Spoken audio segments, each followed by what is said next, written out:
Kia ora, I'm Erin J. Doyle. Welcome to my channel. As a way of celebrating Banned Book Week, I spent all of last month reading nothing but frequently banned and challenged books. I did do a TBR video for that where I talked about why each of the books was problematic in some way, and I'll leave a link to that video up there.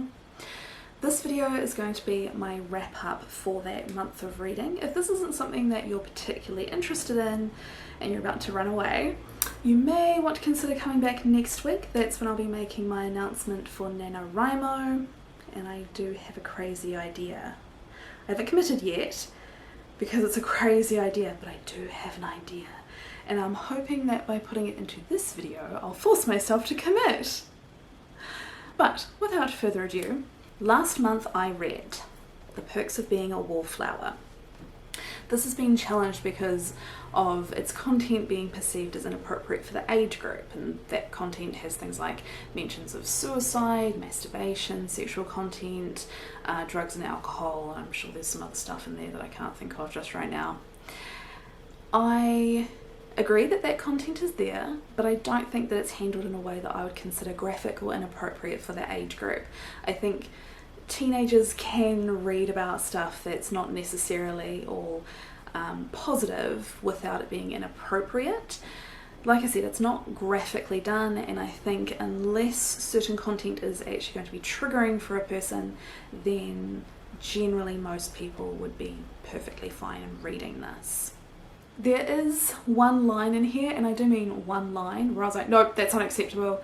And it's not because of the like, oh no, drugs, alcohol, smoking, bad.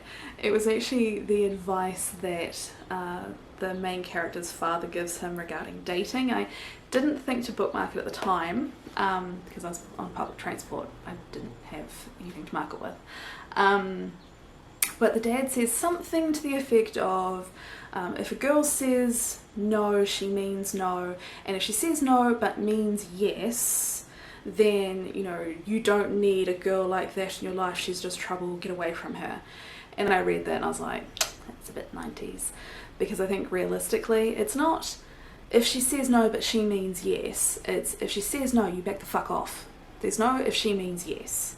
That's not a thing. Next, I attempted Tropic of Cancer. I got to 46 pages and I truly despised every single one of them. To me, this reads like a confederacy of dunces had a love child with Catcher in the Rye, and they then dressed it up like Down and Out in Paris and London and sent it off to a pretentious boarding school where it developed Tourette's. As far as I could tell, 46 pages in, there was no actual setting. There were sort of names used for settings but no location descriptions, so if you weren't familiar then kind of meant nothing. There were characters but I didn't really know anything about them because they weren't described, and I have no idea what the plot is. Obviously at 46 pages I just haven't really read enough. Maybe if I'd made it a little bit further on I would have a better idea of who is doing what in this book, but I just don't care. One of the frequent complaints about this book that I saw on Goodreads was the use of offensive language, which wasn't actually my main problem with this. I'm totally down with swearing, but I do think it does need to be done well, and it's not done well. This isn't precision swearing done for development of character or emphasis. It is snow shovel swearing done specifically for shock value, and by 46 pages the shock had worn off and I was just tired and annoyed with it. So yeah, a very scathing 1 star from me, unfortunately. Obviously at 46 pages it's not a fair review, so if you're thinking about reading it, maybe you need to look at more than just my opinion because yeah, ugh. Next I read Beloved. This was great, like total 5 stars.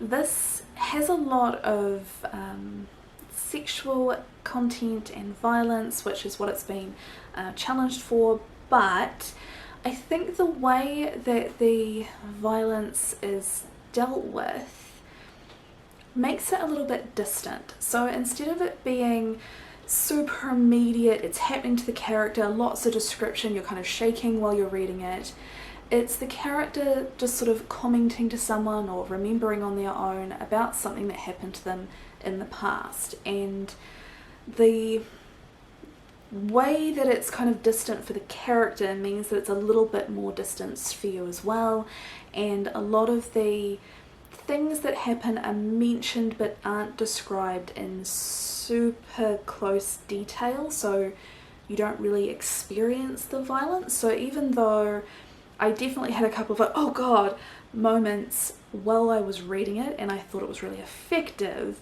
it wasn't a traumatic experience to read it. That being said, I probably could have done without the casual and repeated mentions of bestiality, but that might just be me. So yeah, totally recommend.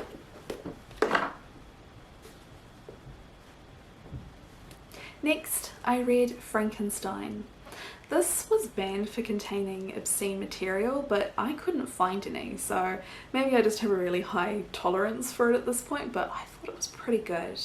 For a book of this period, it's also really easy to read, and what I enjoyed actually about it was that it was so different from the versions of the story that I've picked up through various remakes and pop culture references. There's no Igor, there's no grave robbing that you get to see, there's no kind of lightning hitting the tower and a switch and it's alive, there's no angry mob with torches. It's really, really different from what I thought it would be. So yeah, I think I actually recommend this. And my last banned book for 2020 was Schindlers Arc. I haven't actually finished it, in fact you can see I've barely kind of started, but I'm adding it to the list anyway because I want to. This book's been banned for its positive depiction of Jews. So obviously I'm not going to have a problem with this book. Like, there's no reason for it to have been banned. It's fine. What I did find was that the narration style is a bit awkward and difficult to get used to because it's a combination of just the facts, non-fiction, and the description and narration and dialogue of a novel. Yeah, it's fine, but I suspect that the only reason I'm persevering with it is because I've seen the movie.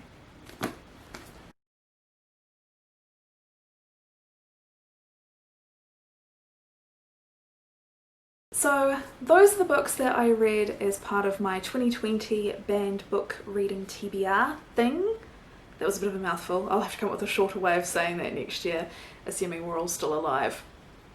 If you liked this video, do the clicking of the various buttons, and I will be back next week with my announcement for what I'm going to do for NaNoWriMo if I don't chicken out first. Bye! Oh no, I forgot fairy lights! Okay, life is more sparkly now. I'm happier.